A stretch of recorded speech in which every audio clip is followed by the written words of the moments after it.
Well, hello internets, here we are. A little bit of a vlog for another day.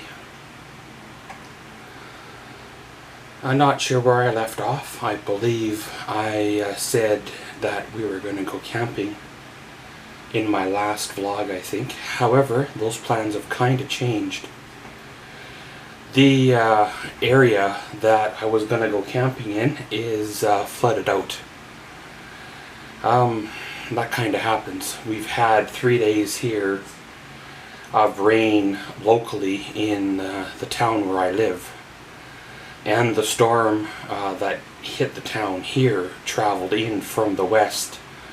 May have been combined with another storm that traveled from the east to west. And it kind of stalled over the foothills and southern Alberta kind of a thing. So a lot of those low-lying areas, whether it's been around rivers or in the foothills or kind of in low areas, has flooded out. There are a lot of people in provincial parks or campgrounds who woke up to water running through their campsites because of the rain. It made the rivers swell up overnight, and a couple people lost their tents apparently, according to Facebook. I'm not sure, if they're staked down well enough, they shouldn't float away, but who knows, right? So that area I'm going to probably stay away from this year, or at least for a week or so until things dry out, because it's going to be muddy. And there's been a trend, well, for quite a few years, camping on Crown land.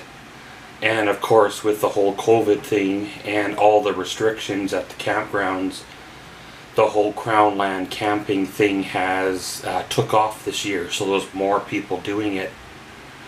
And of course, when there's more people doing something, there's more issues, more problems, more rescues needing to be happened, and more litter and trash and vandalism, because that's just the way people are, right? And I guess rescue workers are having a hard time reaching these people because these forestry roads are a bit rough, and they're kind of in an out-of-the-way location where a big ambulance can't get to. And Star's air ambulance, sometimes the landing pad for them is a little bit of a hike away from there, so there's issues with that. And of course, the trash that is left behind, people are irresponsible. They will leave broken tents and chairs and beer bottles behind, and not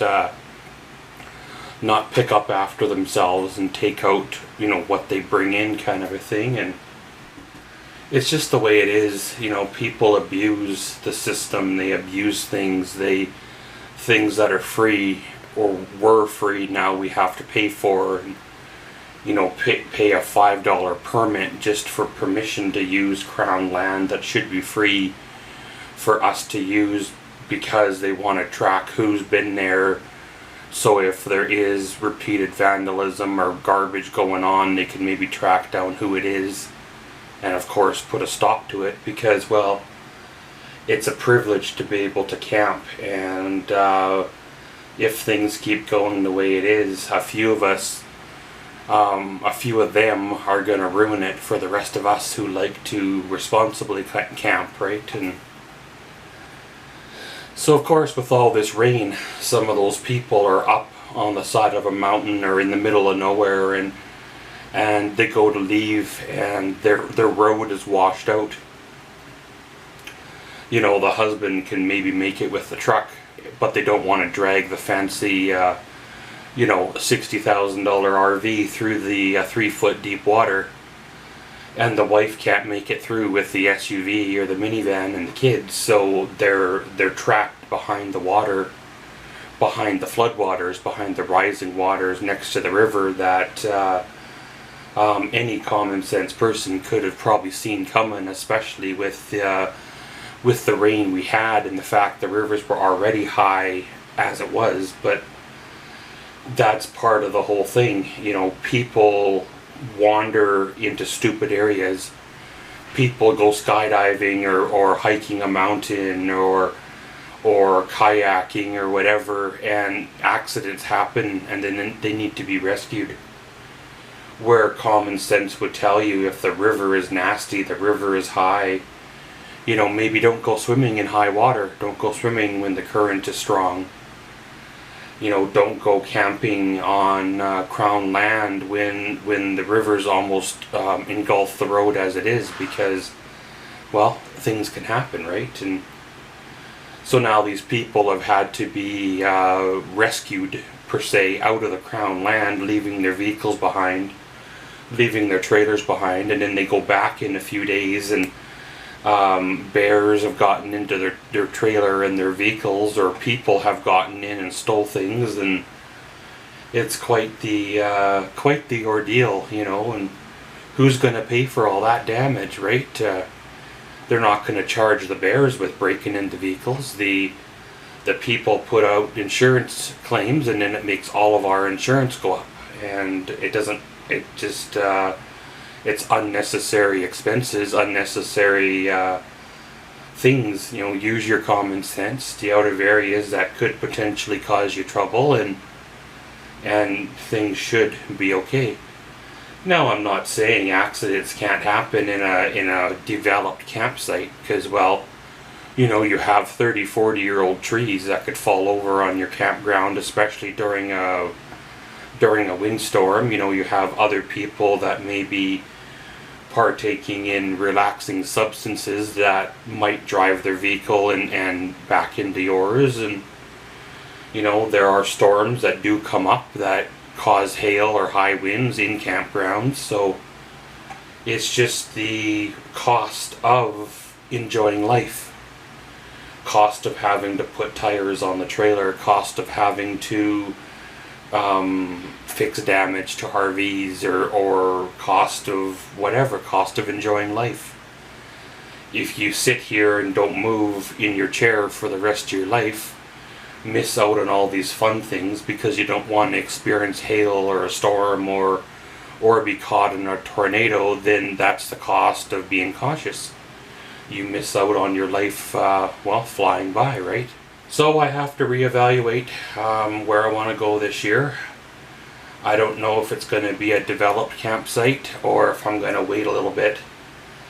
There still is another jaunt or so left of summer, you know, and then the weather starts to cool down again, and I'd personally rather go in the cool end of the weather, like in the fallish, providing that it doesn't start snowing in, you know, October or something. It'd be nice to go maybe a little earlier than that. Probably right around the time you're seeing this vlog, I may be on another camping road trip. Depends on how things shape up. And I knew eventually the maintenance, like battery and tires, would have to happen. And I knew last summer I had a low tire that was low, so last spring when I went on my epic vacation, I just aired it up and went for it, and it probably should have been fixed last year, but because I drug it down and through and around several of those mountain back rough roads, one of the tires had a cut in it, so it needed to be changed out anyway. So it's just the way it is, right? You pay to play, you pay to live, to have the expense, have the life. There are unexpected expenses on everything, right? And you know, if I would have had a minivan or a full-size van to camp in, sure, the tires would have been less size, and you know, the batteries probably would have been good because it would have been the daily driver, but then there wouldn't be the freedom of unhooking the trailer from the truck and then going seeing sights. You'd have to take your whole camp with you because you're camping in the camper van, and it would be more of a nomadic style of camping where you didn't really stay in a campground for more than a night. You stayed in the van and only showered when you stayed in a location with water, unless you were one of those fancy campers that had hot water in your van and all that stuff. But another life I could have pulled something like that together, but now it's kind of at the other side of the hill, the mountain, if you want to say, and I don't really have regrets the way that I lived my life, because I lived my life the way I chose, the way I wanted to. But if I would have went on the path that I thought I was going to go on when I was in my early 20s, a lot of this that I experienced wouldn't have happened. A lot of it wouldn't have happened. However, at the same time, a lot of what has happened has made me me. Has made me the true me, has taught me lessons, has made me appreciate what I have at hand, what I'm able to borrow from other people, what I've been able to keep from my past life over to this life, and even appreciate what I lost, because, well, when you lose your tools, you lose your garage, you lose your house, it's quite the shock. Quite the loss of your old life, and having to reevaluate, adjust for the new one. But pretty much, guys, she is what she is. A little bit of an update here, kind of just showing what I'm alive and kind of what's been going on. We'll have to see how she goes, and we'll catch y'all next time.